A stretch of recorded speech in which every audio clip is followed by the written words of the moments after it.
students, today we are going to see direct indirect speech. चला तर विद्यार्थी मित्रांनो, आज आपण असा भाग शिकणार आहोत की डायरेक्ट दिलेलं वाक्य असेल त्याला इनडायरेक्ट मध्ये कशा प्रकारे करायचं याविषयी जाणून घेऊया.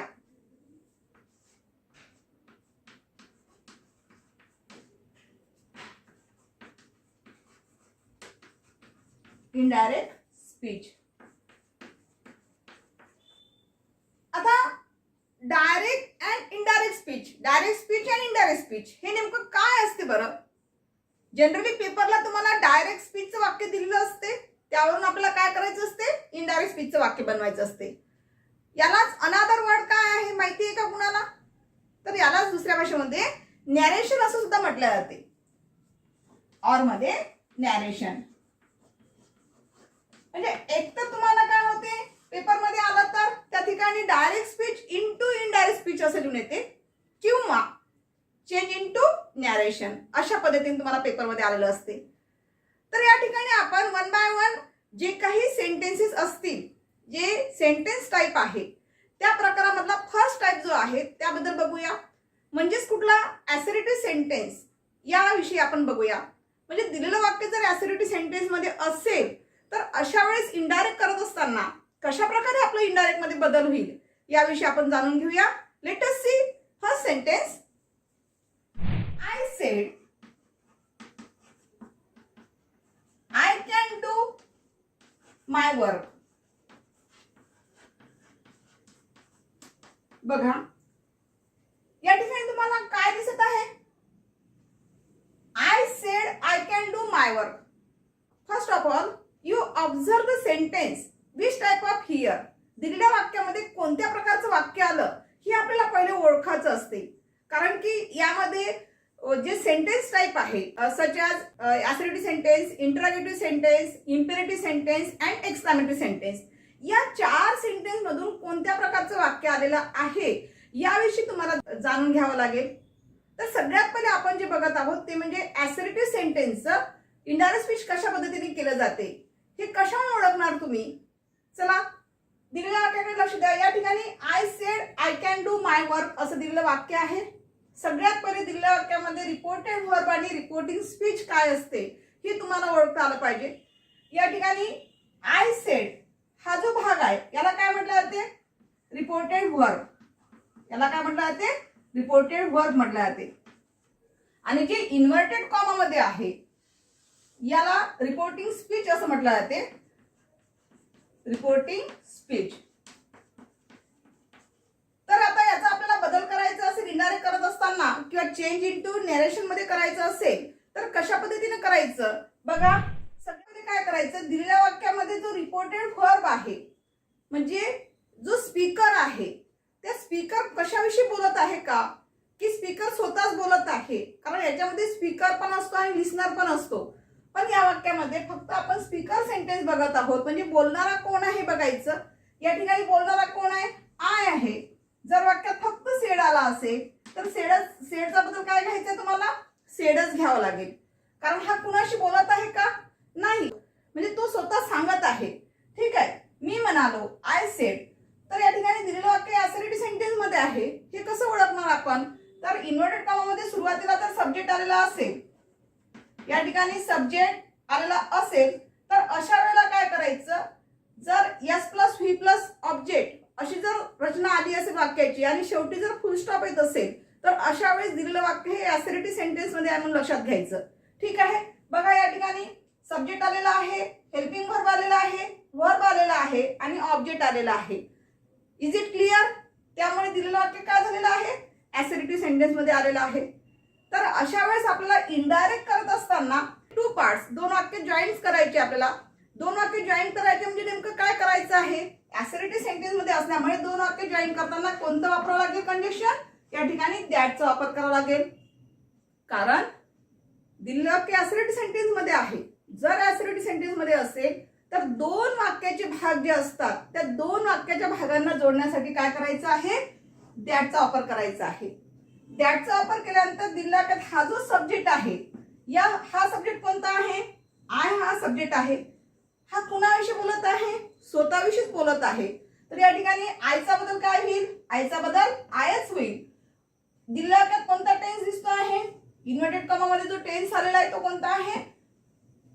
म्हणजे प्रेझेंट टेन्स दिसत आहे. तर दिलेलं वाक्य जे रिपोर्टेड व्हर्ब आहे, या रिपोर्टेड व्हर्ब वरून आपल्याला काय करायचं आहे? त्याचा टेन्स बदलावा लागेल. म्हणजे आपल्याला इथे काय दिसते? रिपोर्टेड व्हर्ब मध्ये सेड आलेला आहे. म्हणजे कॅनचा पास्ट टेन्स काय होईल? कुड. कॅनचा पास्ट टेन्स कुड. त्यानंतर पुन्हा डू चा पास्ट टेन्स डिड घेता येणार नाही, कारण कुड हे काय झालेलं आहे? ऑलरेडी आपण पास्ट टेन्स घेतलेला आहे. पण पास्ट टेन्स घेतल्यानंतर कुडच्या समोर कधीच सेकंड फॉर्म ऑफ व्हर्ब कधीच येत नसते. तर त्या ठिकाणी तुम्हाला काय घ्यावं लागेल? मेन व्हर्बचाच वापर करावा लागेल, कारण कुड हे काय झालं? ग्रॅमॅटिकली मॉडल ऑक्झिलरी व्हर्ब झालेला आहे. जरी आपण या ठिकाणी कॅनचा पास्ट टेन्स कुड केलेला असेल तरी देखील डू चा पास्ट टेन्स या ठिकाणी होत नाही. तर डू चा बदल डूज घ्यावा लागेल, जसं आहे तसं. ठीक आहे. चला, मायचा बदल माय आणि वर्कचा वर्क. शेवटी फुल स्टॉप. या ठिकाणी इन्व्हर्टेड कॉमा द्यायची गरज नाहीये, कारण आपण इनडायरेक्ट स्पीच केलेला आहे. बघा आन्सर कसं झालेलं आहे? I said that I could do my work. ठीक आहे. चला, late us see another example sentence. Raju said I work with my hands.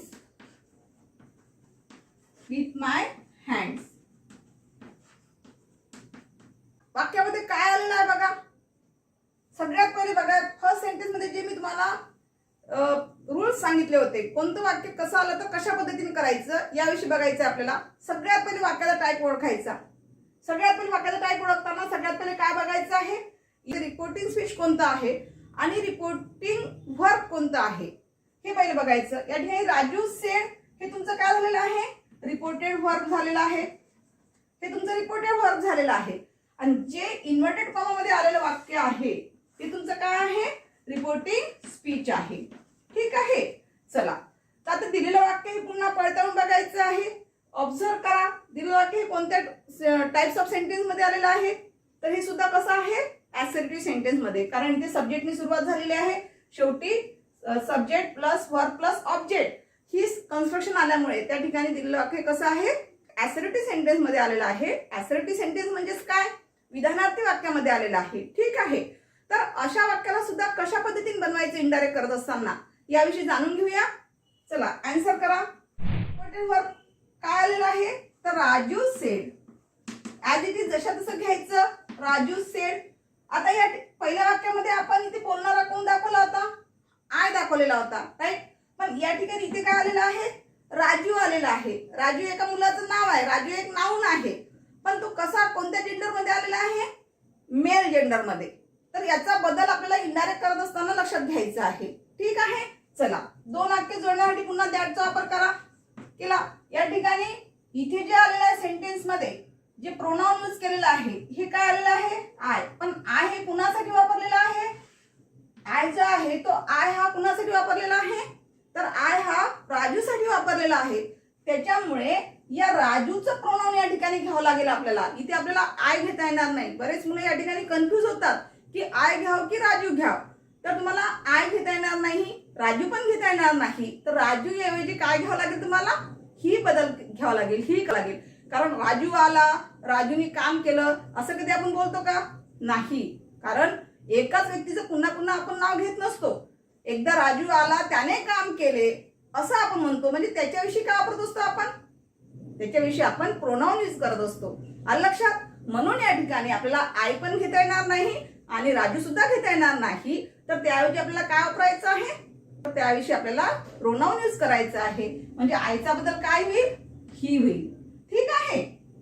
चला, इथे आपण ही घेतल्यानंतर या इन्व्हर्टेड कॉमा मध्ये जे वाक्य आलेलं आहे त्याचा टेन्स बघा. कोणत्या टेन्स मध्ये दिसतो आहे? प्रेझेंट टेन्स मध्ये. कारण वर्ब जे आहे वर्ब हे कसं आलेलं आहे? प्रेझेंट टेन्स मध्ये आलेलं आहे. म्हणून या वर्बचा काय करावं लागेल तुम्हाला? आता पास्ट टेन्स करावं लागेल. म्हणजे सिंपल पास्ट टेन्स. म्हणजे वर्बचा पास्ट टेन्स काय होईल? वर्क. ठीक आहे. चला, त्यानंतर विथ. इथे काय आलेलं आहे? माय आलेलं आहे. माय हँड्स. माय मीन्स माझे हात का? नाही, राजूचे हात. मग राजूचे हात म्हणायसाठी काय म्हणावं लागेल? मायचा बदल घेताना त्याचे हात. त्याचे हात म्हणायसाठी काय म्हणावं लागेल? मायचा बदल काय करावं लागेल? हीच घ्यावं लागेल, हीज हँड्स. ठीक आहे. चला, तर अशा प्रकारे तुमचं वाक्य कसं होईल बघा. आन्सर कसं होईल. Raju sed that he work with his hands. ठीक आहे. पण बदल कोणकोणता केलेला आहे. आईचा बदल ही केलेला आहे. या ठिकाणी फर्स्ट फॉर्मचं काय केलेलं आहे, पास्ट टेन्स केला. का केला पास्ट टेन्स, कारण दिलेल्या वाक्यामध्ये जे रिपोर्टेड व्हर्बल आहे हे सुद्धा काय आलेलं आहे, पास्ट टेन्स आलेला आहे. आणि मायचा बदल काय घेतलेला आहे, हीच केलेला आहे. ठीक आहे.